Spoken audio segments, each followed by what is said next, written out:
उबैदा बिन अल जर्राह रदी अल्लाह ताला अन्हु और हज़रत अबू अब्दुल्ला रदी अल्लाह ताला अन्हु रिवायत फरमाते हैं, आका अलैहिस्सलाम ने इरशाद फरमाया कि जब तुम किसी अपने भाई को अपने मुकाफात अमल में मुब्तिला देखो, किसी मुसीबत के अंदर मुब्तिला देखो, किसी इम्तिहान में पड़ा हुआ उसे देखो, तो फरमाया उसे लान तान न कर, उसके ऊपर जबान दराजी न करो, उसे ये ना शिकवे और ताने दिन लग जो तेरे अमाल ही ऐसे थे, तेरे करतूत ही ऐसे थे, तूने किए ही ऐसे था, तेरे साथ ऐसे ही होना चाहिए था। फरमाया उसके ऊपर लान तान न करो, ना शैतान की मदद करो उसके खिलाफ, कि शैतान ने इसको यहां तक पहुंचाया। जब ऐसी बातें करोगे तो शैतान खुश होगा और रब रहमान तुमसे नाराज होने लग जाएगा। बल्कि मेरे करीम आका अलैहिस्सलाम ने फरमाया, जब किसी को मुसीबत के अंदर और दुख और दर्द के अंदर मुब्तिला देखो तो तुम्हारा काम यह बनता है हाथ उठाओ, बारी ताला मेरे भाई पे रहम कर दे।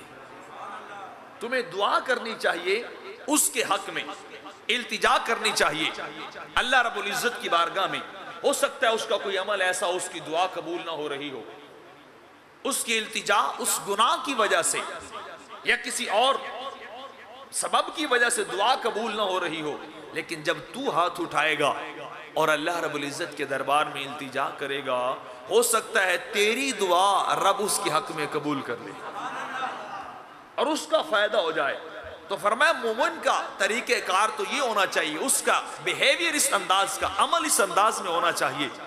अपने मुब्तिला मुसीबत के अंदर मुब्तिला भाई के लिए, दुख और दर्द के अंदर मुब्तिला भाई के लिए, कि तू भी उसके लिए दुआ कर, हाथ उठा के इल्तिजा कर और ये भी दुआ कर बारी ताला अब मेहरबानी कर इसकी तौबा भी कबूल कर ले, इस पे रहमत के दरवाजे खोल दे, इस पे करम के दरवाजे खोल दे। मेरे करीम अब इस बंदा मोमिन की तू तौबा को कबूल कर ले। फरमाया ये अंदाज किसी मुब्तिलाए मुसीबत के लिए होना चाहिए। वो गिरे हुए को धक्का नहीं देना चाहिए,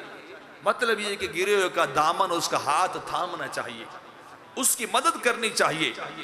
जब मदद करेंगे तो फिर अल्लाह उस मोमिन की मदद करने लग जाता है।